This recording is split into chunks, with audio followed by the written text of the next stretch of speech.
Well, as you can see from the lead-in pictures, we're getting a little more color now that the weather is dropping a little bit further. We're supposed to get some weather down in the low 40s or upper 30s tonight, although today it's been beautiful. It's been in the mid to upper 60s, so it's been a beautiful day today.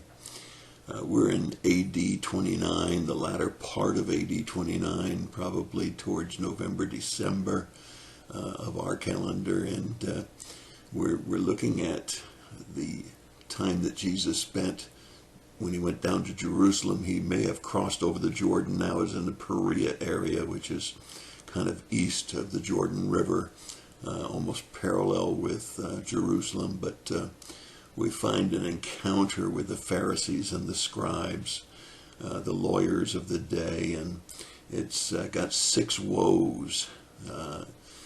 When Jesus says woe, it's not a good thing. But also it's, I think, important for us to remember that Jesus was not using political correctness. He was not candy coating things. He was invited to a Pharisee's house to have a meal, and there he deliberately didn't do the ceremonial washing. Now, ceremonial washing was an embellishment of the law, and he knew that religion is not what will get people to heaven.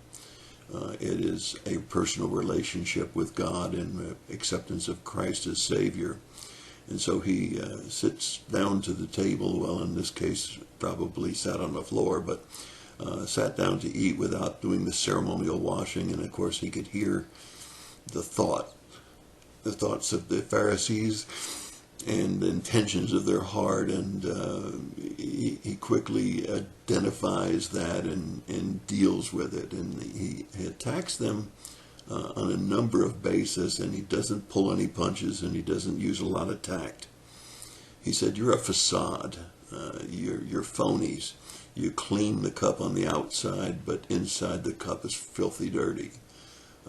He also tells them that they have certainly missed what real cleanliness is all about. So this ceremonial washing that he skipped is like the lives of the Pharisees. They were clean on the outside, but filthy dirty on the inside. And of course, the Pharisees didn't think too kindly of the way that he addressed them in this. And the second thing that he attacks them for is their false giving. He says, you tithe on the mint and the dill and all of the herbs of the garden, but you've neglected the much weightier things, and you're not fair when it comes to justice. You're not fair when it comes to true giving.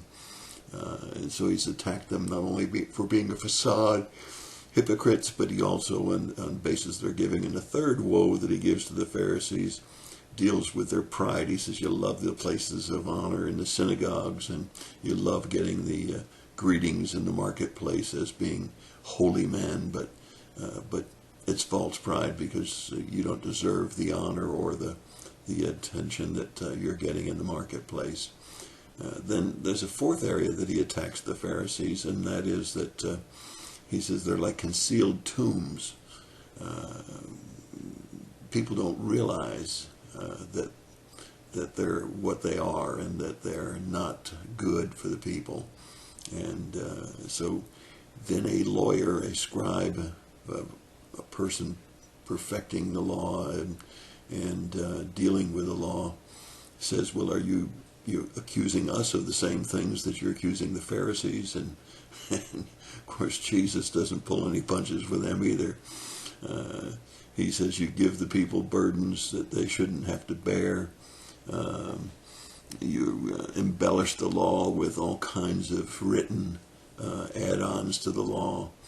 You make the facts hard to find, and you're looking as faked honors, and you build these great big tombs to the prophets, but your fathers killed the prophets, and you pretend like you're honoring them, but In fact, you ought to be ashamed because your fathers killed them. He also attacks the fact that by embellishing the law as they do, and by making it difficult for the common person to be able to follow the real law, they're becoming a stumbling block to the people as following God's will for the people's lives. And so he really attacks threefold, with 3 woes to the Pharisees, 3 woes to the scribes or lawyers, and he doesn't pull any punches. He's very, very straightforward with his accusations against both groups of people. And as a result, the opposition for Jesus and the desire to trap him in his words and to kill him become greater and greater. And so we're finding this is becoming a building opposition to Jesus, one that would lead right into the crucifixion. And we see these 6 woes.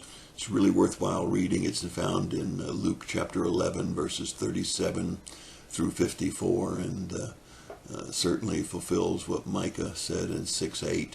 So hope that you'll read through it for yourself. But he wasn't politically correct, and sometimes I think maybe we have to be a little less politically correct and call sin sin and not worry about whether it's politically correct.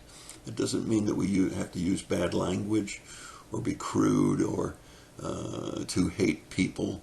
But maybe we need to continue to be bold in our calling sin sin, and not backing off just because of political correctness. That's my thought for the day. I hope you have a great day, and I hope you enjoyed the pictures of the leaves today.